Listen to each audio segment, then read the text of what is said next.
Coconuts TV.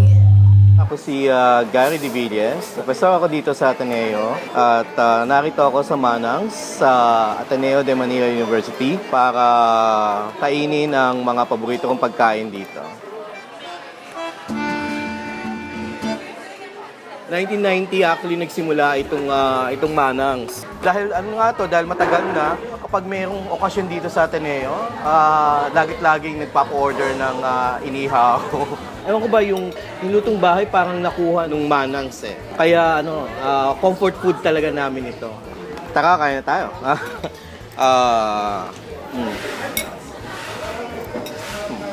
Na perfect ng Manang yung pag-iihaw na ito. Hindi ko nga lang alam kung paano nila ginagawa. Baka habang iniihaw, nilalagyan ng Sprite, o hindi ko alam, basta speculation lamang.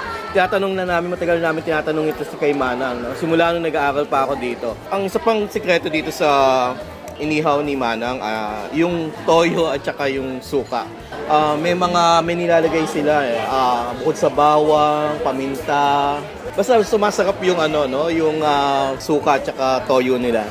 Bukod doon, napaka-simple lamang, nung kahit yung paggawa lang ng toge na halos ano ba yung nilagay dito? Carrots, toge mismo.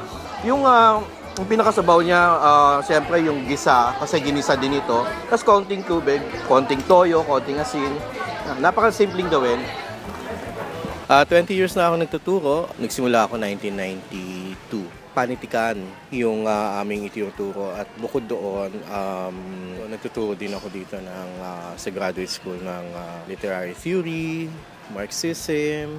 Pero nung 20 years ago, nagturo ako ng science. Tapos sa high school yun. Hindi ko makakalimutan, siguro mga 2 beses o 3 na may biglang lumalapit sa akin. Nagugulat ako at sasabihin, "Sir, baka hindi niyo na ako kilala. Estudyante niyo ako. Masayang-masaya lang ako kasi nakapasa ako sa board ngayon." Gulat ka talaga, "Oh, congratulations!" Yung mga biglaang lapit, yung mga na bigla nilang papasalamat, yun yung mga mararanasan mo o maririnig mo after ng pagtuturo. Sarap at tapos na akong kumain.